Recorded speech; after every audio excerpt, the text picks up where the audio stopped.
Hey, this is Fred Greene of Golf Smarter with our 6th installment of Spring Back into Golf Season with the late Tony Manzoni.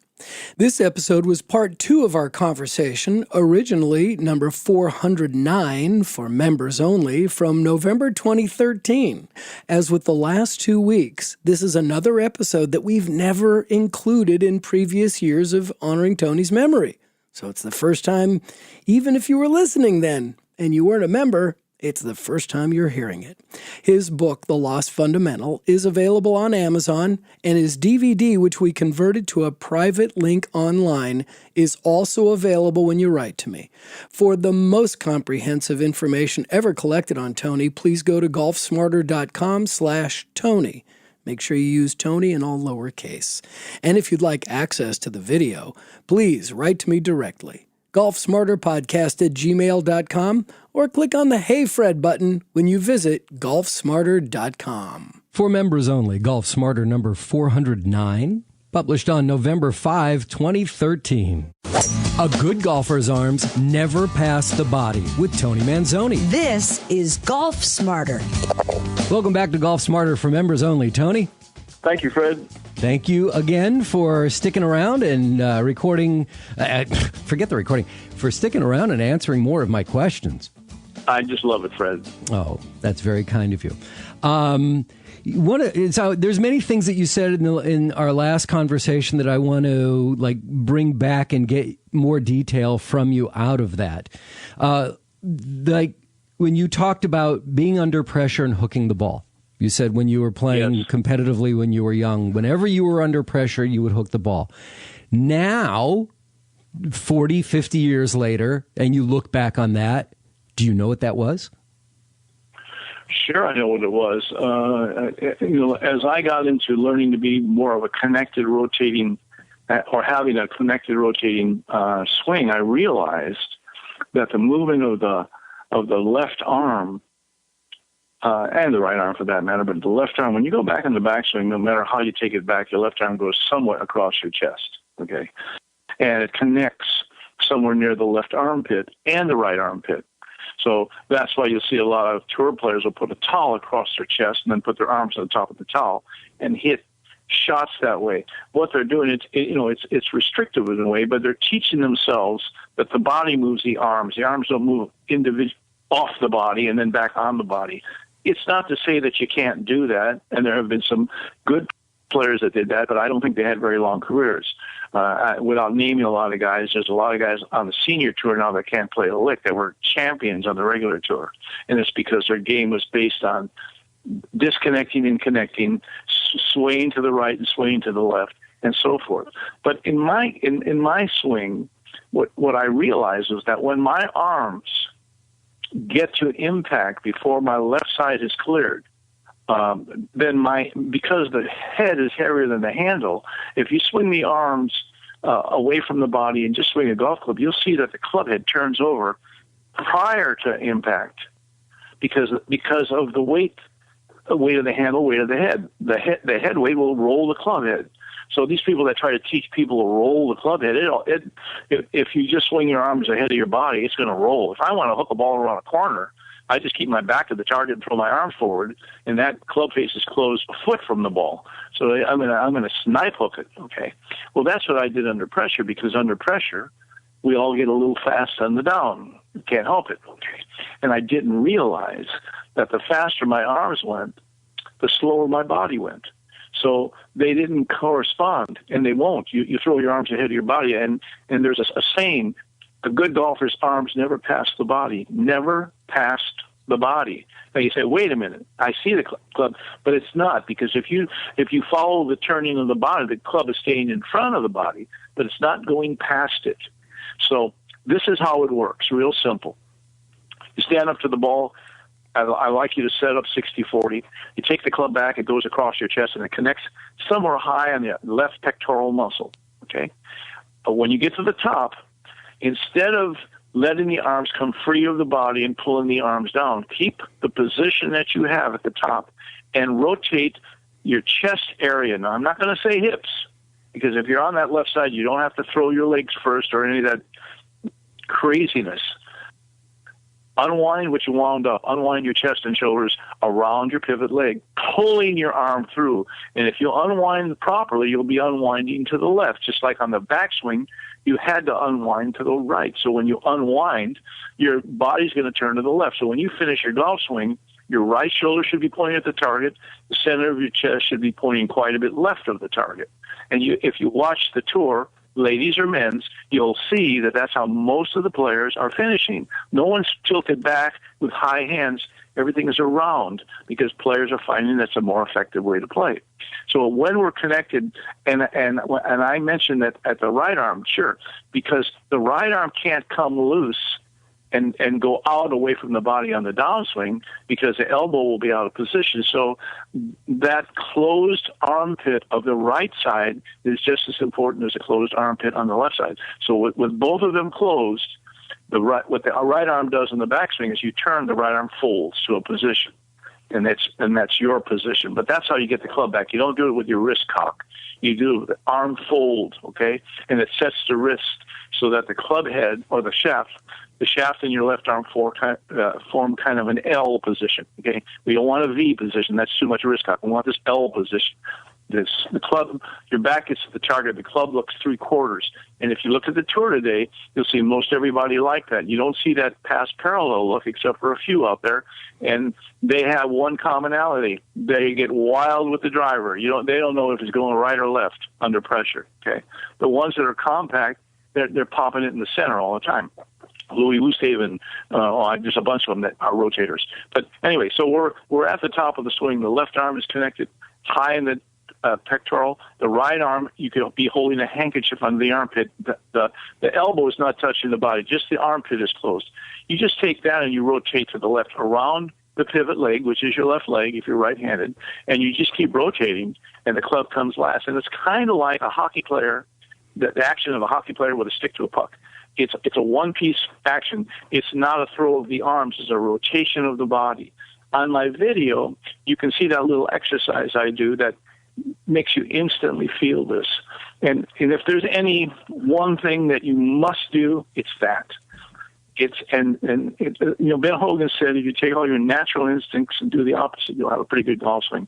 And he's absolutely right, because when the ball's down on the ground and we've got the club in our hands, the tendency for us is to hit down on that golf ball, to throw those arms. And we've been told, hit down on the ball. If you have the club, let's say at shoulder height, and you swing it to the other side, the club has to come down to go up. So there's no need to try to hit down, because all you're going to do is you're going to create tension, and you're going to get steeper than you should. The swing has a shape to it. It's kind of a U shape. So there is a bottom to it, but you don't need to do anything to get there. It has to get there for it to go back up on the other side. So I never advocate hitting down on a golf ball, because then you're thinking about impact too much, and then we get into anticipating impact, which causes a tensioning. And that's why all the beginners, you see beginners top the ball, and the guy says, you looked up. Okay. And then you got their faces glued to the ground and glued to the ball, and they still top it there. You looked up. That's such a bunch of baloney. It's just you tighten up. And so when you anticipate impact, you're grabbing that handle tighter. You're getting ready to hit something, okay? That shortens the muscle, pulls the club to the center or top of the ball, and you roll it on the ground. So when we're playing golf, and as I teach all my students, I'm teaching you where your body is in relationship to that golf ball, on the backswing and on the through swing. And that body has to be on the ball, on the coil, and then the whole right side goes past the ball on the through swing. And the ball's in the way of that action.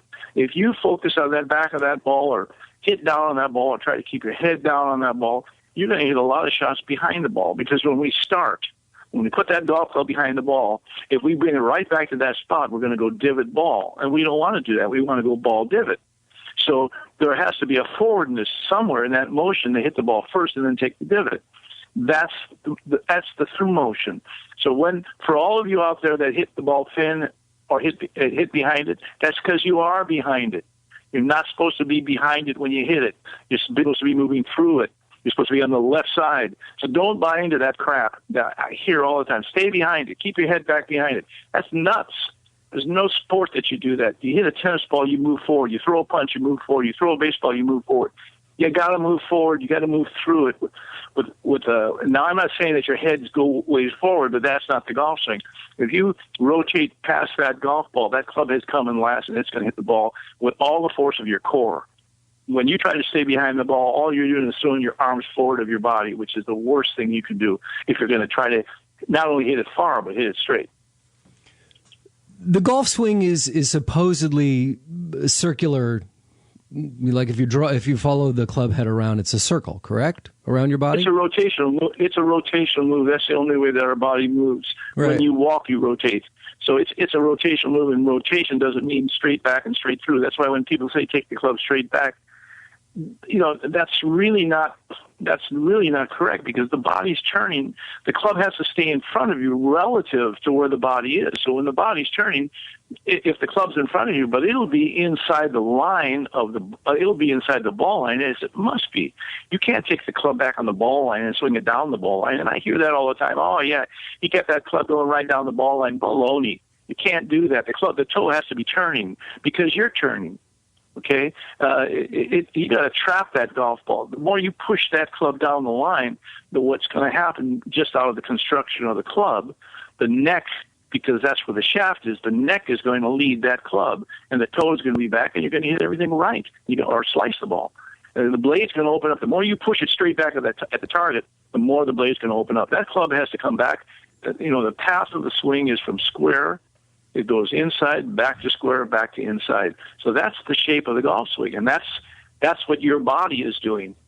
It's like a hub and a spoke. Your body is rotating, and the club is rotating relative to what your body's doing. That's why good players connect the arms to the body, and the arms move where the body takes them. They're not trying to take the club back and put it in a position, because then it becomes disconnected to the body, and then they've got to reroute the arms back to where the elbow hits that inside of the hip area to hit the golf ball. Oh, who the heck can do that on a consistent basis?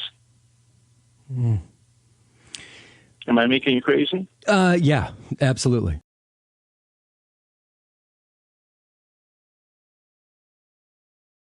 Am I making you crazy? Yeah, absolutely. There's so much going on right now in my head. It's like there's a storm. But if you were in front of me and I set you up and you had some idea of the golf swing, you've been playing a while, okay? But I slice everything, or I hook everything, or whatever.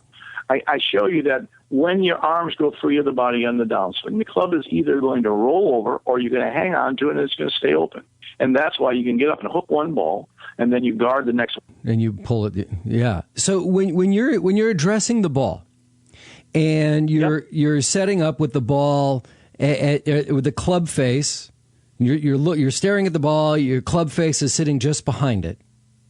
Mm-hmm. When you come through on your swing, that is not the base of your swing, right? The base of it would be in front of the ball.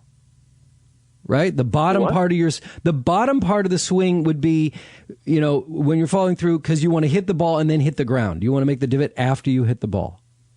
Yes. Well, it's that turning through impact that brings the club so that the ball is being struck on the downswing. So it hits the ball, hits the turf. When you're in the proper position, just prior to impact, okay, the club is coming down, it strikes the ball, and it takes a little bit of divot. When you get behind the ball, when you have too much weight on the right side as trying to hit the golf ball, you're going to come down in behind the ball. You're going to bring the club kind of where you had it to start with. So you're going to go divot ball. And that's how most people hit it. They take real deep divots, and even when they hit a good shot, they still hit them a little flabby because they're in the wrong position. They're behind the golf ball. If you look at a picture at impact of a good player, you'll see that his chest area is not in the same position as it was at address. Like some people try to say, get back to address. His left side is open. It's turned open, okay? And the right side is now driving past the golf ball. If you want to see a great swing, look at Annika Sorenstam. That girl had more birdies of 2 and 3 inches because she hit it so dead at the hole, because she was turning towards the target and the arms were being pulled. So she was trapping that club dead square. So if she unwound properly, the ball went right where she unwound to. And that's what we're looking for, to learn to hit the ball without a lot of side spin. Now, when I want to cut it or draw it, I do it by memory. I just set up to the ball and feel like I'm going to do it. But there is a process to doing it that I practiced for a lot of hours as a young man. But I primarily hit the ball with very little movement on it, especially with my irons, because of this action. I can remember in the past, to hit it near the pin, I had to aim it, a club or two to the right of the green and draw it in. I don't do that anymore. I can go pin hunting because of this action. I know I'm not going to put very much side spin on the ball. Side spin comes from the club face closing or opening at impact. That's all it is. I mean, it's not a big secret. So when you swing a free arm swing, that club is going to roll. I mean, anybody that's listening to me, just take a golf club out and swing it with your arms a little bit away from you, and you'll see that the weight of the club will turn the club over. And it's going to turn it over generally before you hit the golf ball. And then the next time, because you're scared to death that's going to happen, you're going to hang on to it tight, so you're going to hold the blade open. So neither one of them are any good. You can't count on them. So you got to have a golf swing that if it's tight as heck and you got trouble right and trouble left, that you can get up there and free swing it and absolutely know that you're not going to touch either bad area, that you're going to carve it into the fairway one way or another. You're going to power slice it or soft draw it, but you're going to put it in the fairway. And I can still do that. I just can't hit it far enough to really, really compete. If they put me up on that ladies' tees or old guys' tees, I'll play with anybody. Dude, you just told me on the last episode that you're hitting the ball 265 on your drives. What do you mean? Yeah, but that's short compared to what people hit now. I mean, I'm still for these 30 yards. But you're 30 yards behind if you're playing with 25-year-old PGA Tour players. They play blue tees, I play white tees. And so I'm at least a little bit up with them or sometimes a little past them with the drive. When I created the mixed team championship that was on television for 16 years, what we did is we figured out what women would need, professional women would need to compete against men. They need 75 yards because they not only needed distance on the drive, but they needed on the second shot so that they could hit into a par 4, a drive and 7 or 8 iron. Because most men are hitting those kind of clubs. Prior to that, the gals were playing the courses so long that no one was reaching par 5s and 2, and they were hitting long irons into par 4s. And when we came up with this concept, this is many, many years ago, that tournament kind of changed the way the girls perceived the golf course should be. Because the hardliners said, no, you're making it too easy. And I said, look, men are shooting 19 or 20 under par every tournament, the winners are, and you're shooting 6 and 7. The perception then from the general public is, well, you're not playing as good because you're shooting higher scores, but you're playing a lot tougher golf course. They were set up like it was like setting up a men's golf course at 700-800 yards. That's the kind of golf course the women played it for a long time. And we changed that, but we found that the average gal that pops the ball out there, they need about 75 yards, and then they can compete. Well, that's the same by going up. When I go up on a tee, I go up about 30 yards. Well, that adds 30 yards to my tee shot. Now I'm in the game now. So in the history of golf, with my buddies, we don't play championship tees. I mean, we could. You play to have a good time, right? You play the white tees, and it's like so proud to be. You're proud to be playing the whites. Play up. I mean, I love it. Sometimes I play with clients, they say, "Well, look, we're going to play the senior tees." I love it. Can't wait. I don't have any ego about that. Good for you. Because I know what my limitations are. But if you put me 150 yards from the green every hole, I'm going to make a lot of birdies. In the history of golf, are different sets of tees a relatively new thing? No. They've always had most golf courses have ladies' tees and men's tees, but most golf courses now they're introducing kids' tees. I've been on a lot of golf courses where the ladies' tees were 20 yards further than the men's. That's a joke. Yeah. To be honest with you, they should be pretty close to 100 yards on every single hole for the ladies to enjoy the game like men do. You see gals out there with a driver on a par 3. Well, you put guys, you make the par 3 long enough where they have to hit drivers. you wouldn't see very many pars, okay, even at the big boys. So I mean, it's just that it becomes an oversight. When people design golf courses, they design them for the men, and they don't consider the gals. They put the red tees here, but they don't do it. They don't do it mathematically based on how far most of the gals hit it. So, when the gals break 100, they go crazy. They pop the champagne and give everybody a pin. That's a joke. If you put them in the right place, they're going to be shooting in the 80s, and the good ones will get in the 70s. Well, when you say that the courses are being designed for men, I think that the courses are being designed for PGA Tour events, and because they're just making the courses longer and longer and longer, which is playing into their hands of these guys who can hit the ball a mile and a half, and yet they don't have the short game. There's a perception, and it happens in our own valley where they'll build what they call the championship tees, and they'll put them back in the corner where the designer didn't even want them to be, okay? Because they think that by doing that, they're going to bring more members in.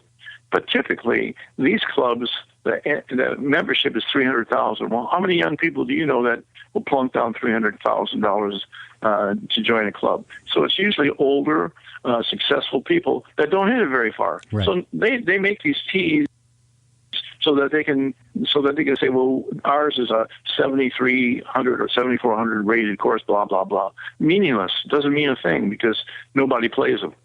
Right. And it makes the game slow, and you get these guys that are 18 handicaps going back there, and they ruin the game for the people behind them. I'm not advocating that we put the tees up where you're on the fringe of the green teeing off, but you've got to put we know there's a mean average of what your membership hits the ball. We know what they hit it, and that's what the golf course should be played from. And for ladies, come on, how many gals hit it 175 yards? Okay, so you can't put them on a 370-yard hole or a 400-yard hole. That's crazy. They're beating a 3-wood on their third shot. What kind of fun is that? That's why I say I'm very sensitive to this issue because I've worked with a lot of lady professionals in my life, and I've given them zillion lessons to gals. And the big majority, I mean, 80%, can't hit it 200 yards. Can't. No. Okay, so now they get on a golf hole that's 390. If they get it on in 2, they might have a heart attack. It shouldn't be that way. They should be, if they hit their good drive, they should have some kind of an iron or a rescue club to hit, but some kind of an iron. It's unfairly set up. And again, I think it's the responsibility of a golf course and the management to understand these things and then sit down and come up with an idea, okay, what do we think our gals hit the ball? And then plot out a hole so that they can hit some kind of a mid-iron into that green. And that's where the tee should be, okay? And then you'd see that the gals have a lot more fun and the game is more playable for them. Mm-hmm. But you look at the scores. I give lessons at a lot of clubs. They invite me there to teach, and every now and then there's a tournament. You look at the scores: 120, 115, 110. Every now and then you get somebody in the 90s, and that's the field. And these are girls that have been playing a long time. Mm-hmm. Because they're older. Yeah, you get the young members, 21 or 22 or 23, that married some guy. Well, some of those gals can play. They're fresh out of college and they can pop the ball. But most of the gals are in the 50s and the 60s. Where are they going to hit the golf ball? And a lot of them were taught at that age because their husband played golf, and they were, come on, honey, you got to learn. We'll play golf together, that kind of stuff.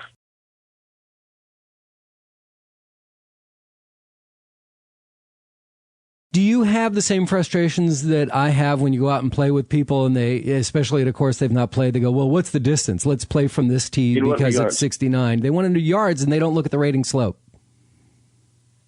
Yeah, exactly. I know that a lot of courses, even the men's, let's just say the white tees, because they have so many different colors now. But let's say the back is the blue tees and the middle is the white tees. A lot of times the white tees are, 10 yards ahead of the blue tees, which is crazy. It's ludicrous. It's so weird. But again, there's no thinking done. At the start of every day, when those tees are set, someone should be setting them based on what the club professional that he set that golf course up for the superintendent. You can't expect the superintendent that in most cases do not play the game, and the superintendent's not setting the tees. It's his workers who probably don't play the game. So they just cut it down and put the tee markers there with no thought that somebody's got to play from here. So the golf course plays way beyond the slope rating, way harder. Right. And that's we talk about slow play. That's one of the reasons we have slow play. It's because people are out there the with a long iron on their third shot. Right. It has nothing to do with their ability. It has to do that it's too long. Yeah, people are playing from the wrong tees. Their egos get in the way. They slow down the pace of play. They're scoring high numbers when they shouldn't be. It's just this endless cycle of garbage there. Right, and it's ruining the game for a lot of people, and it's costing a lot of money because if you have a lot of slow play, you can't get players on the golf course. But a lot of it goes back to management and the planning of where those tees should be. There has to be calculations made based on where you think the majority of people hit the golf ball so that they can enjoy the sport. When you're a successful man and you've worked all your life, you don't want to play a golf that's beating the heck out of you all the time, and you're never going to say, this is too hard for me. No one wants to do that. No one wants to admit to that. So what management has to do is make that a golf course not a sense of easy, but fair. Mm-hmm. It's not fair if you can't reach a par 4 and 2 if you can hit the ball, let's say 210 yards. You should be able to hit that green in 2. Okay, so you can't put a high handicapper on a 470-yard hole or 460-yard hole. That's a par 5 for them, and that's how. And that doesn't take away from the golf course being a great course, because the greatness comes in the design. It doesn't come in the length. Right. Because a short course can be very punishing. Yeah, I mean, I've played courses that were 6,600 yards long. That'll give you a battle every time you play it. Right. But it's because you have to be accurate. And you have to hit the left to right or right to left and those kinds of things. But it's not because you can't reach the green. I mean, that's just stupid golf. To me, that's stupid golf. It really is. And unfortunately, there's so much emphasis on distance today in today's world that I get these kids at young ages, and they're all swinging out of their shoes. And I say, what are you going to do when you're playing a 20-yard fairway? I mean, you're done. So that's part and parcel of the problem. We're exposed to everybody hits at 330, 340, and some guy out there 50 years old. You feel impotent, for God's sakes. Yep. But it's because we've been sold a bill of goods. And the game was never intended to be a driving contest. It really wasn't. It's a game of strategy. It's a game of ball placement.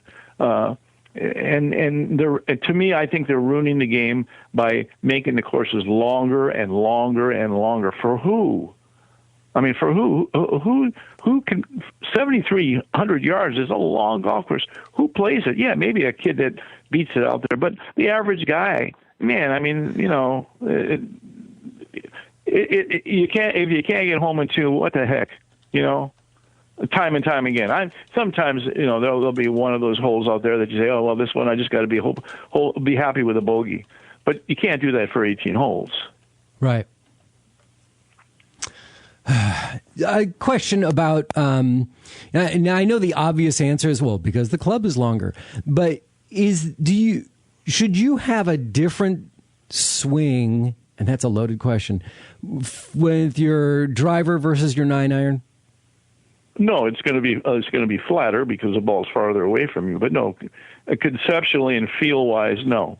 And the difficult part is tempo, because we want to swing the driver faster than we do a full swing, let's say with an 8-iron, and it shouldn't be. The club head will be moving faster because the swing is wider, because the club is longer, and the distance is going to be derived by that longer lever. But you don't try to swing harder. I mean, one of the great things I ever heard was Trevino was saying that, he said, when I played with Nicholas, he was so long I didn't watch him hit it. And he said, I used to try to hit a 238, and I would hit a 270. But when I tried to hit a 270, I hit a 238, which I just thought, man, that should be in the Bible, for God's sakes. I mean, it was so absolutely correct, because when you attempt to try to hit the ball harder, your swing gets faster in the backswing, shorter in the backswing, and tighter at impact. That's why a lot of times, we have a shot and we think, that's a 6-iron, but I'm going to hit an easy 5-iron, and we fly the green. We say, what the heck? I hit that 5-iron way farther than that, because you relaxed and you let yourself get that club all the way back and all the way through, because you weren't trying to hit it. You swung the club. There's a lot to that, and unfortunately, we get that driver in our hand, all of a sudden you see your jaw's tightening up. And that's not, it wasn't intended that. When I tell my boys, the driver is a placement club, not a distance club. It's a club to place the ball in the fairway where you've got a good angle to the green. That's all it is. Don't buy into you've got to hit a 350 or 340 or 330 or any of those numbers. Let that happen. Fine. If you can do that, fine. But you don't try to make it happen, because you're going to get handsy. You're going to get your arms ahead of your body, and you're going to hit it all over the place. And, I don't, without naming guys on tour, there's a couple of guys that win a tournament the next week, they're at the very bottom because they're all over the place. So when they're timing that big swing, they're okay, but they can't do it every week. And then you got the same guys in the middle of the pack every single week, and then every now and then they break through. But when they don't win, they don't drop to the very bottom. They're always up in contention. And those are the guys that are in control of that club head. They're not out there trying to hit a 350. Right. No, that's an excellent point. Pick a spot in the fairway and get there. And be fair to yourself. Don't try to crush it. Just try to get to your spot. Yeah, all you're trying to do is set the hole up. That's what the driver does. It sets the hole up for the next shot. Put it a little bit on the left center of the fairway so you're coming in at the right angle. You're not hitting over a bunker or whatever. I mean, Hogan looked at the fairway in quadrants, and he picked out a quadrant and put it there. No, he was pretty special about hitting the golf ball. But if you've cut everything, then get over to the far right of the tee and aim it to the far left of the fairway and let it cut back into the fairway. That's why you're using the whole fairway. Aim it to the right edge of the fairway and let your draw work into the fairway. Now you're using the whole fairway. What a lot of people do, they stand in the middle of the tee, and they hit it. They're trying to hit it right straight down the middle. So if they push it, it's going off the fairway. If they pull it, it's going off the fairway, because they're only using half of the fairway. You understand what I mean by that? Mm-hmm. Yeah, and so in most cases, you don't stand in the middle of the tee. You either stand on the left side or the right side, based on the shape of your drive. I hit a little cut. Some people hit a little draw, or if my typical shot cuts or my typical shot draws, and then I'll play that with the driver. I'm gonna position myself on the tee to take advantage of the whole fairway instead of a half of it. Mm-hmm. So early on in the last episode, when we were talking about that everybody's swing is unique, and it's really all about being square at contact. Correct? That's correct. Okay, and so there is no perfect swing. Is this what we're saying? Absolutely. That's not possible.